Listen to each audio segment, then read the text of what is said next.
So Anita, first of all, tell us about being a well-being strategist and what that brings to the table.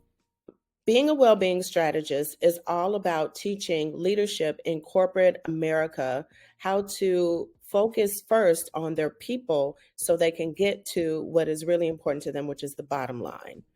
People only respond when they know that you care for them, when they know that they can trust you, and when they know that you're looking out for them, not just them as an individual employee, but also them as an individual person. They have lives outside of the office. And when you care more about the whole person, you tend to build your community in the office so that you can get to the bottom line that you desire to. I hear you, because just this week, Pat, who has worked in the banking sector and she's a creator on LinkedIn, she said something that was very incisive. She said that there are a lot of people who are in workplaces and feeling desperate because they feel as if they're not being heard, they're not being seen, and most importantly, they're not being valued. So I'm going to go straight into the number one question that I want you to ask, and then I'll have a very short question after that, and I'll leave you to enjoy the rest of your Saturday. So tell me, based on your experience, because we have something in common, we both worked in uniform life. I have been paramilitary for a major part of my life, and so have you. And I think we bring a different perspective altogether to leadership, to mentoring, to the personal, the human aspect of leadership. So tell me something, based on your experience, based on my experience, what's the one thing you think every leader, especially in this season, needs to unlearn if they want to create a culture where people feel safe to show up, to speak up, and to stay? Oh, that's a great question. First and foremost, leadership is not about control. And it's about creating space for truth, for trust, and for people to thrive and not just survive. I hear you, because it is important.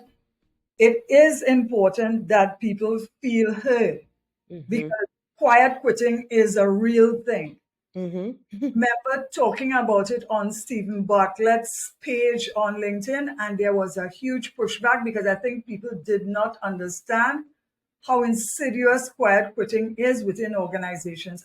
From my own experience, I quiet quitted for 2 years before I left my job. So I have the lived experience of it. So before we close off today, what's the one takeaway that you want people to go away with? That that leadership is not about getting to the bottom line only. It's about, and it's not about removing humanity from the workplace.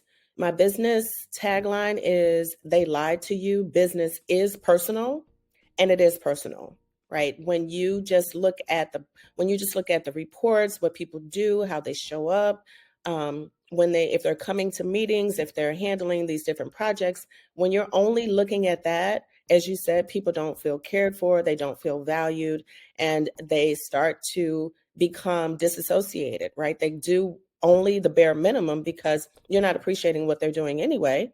So when people feel better, when they know that you care, then they'll put forth the effort.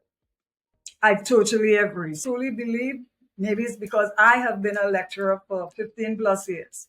So I know that when people roll their sleeves up and they get into the meat of the matter, that's where real learning takes place, and that's where the real takeaway takes place. So Anita, thank you. I know that you're very busy these days, and I was really, really happy that you were able to give us some clarity.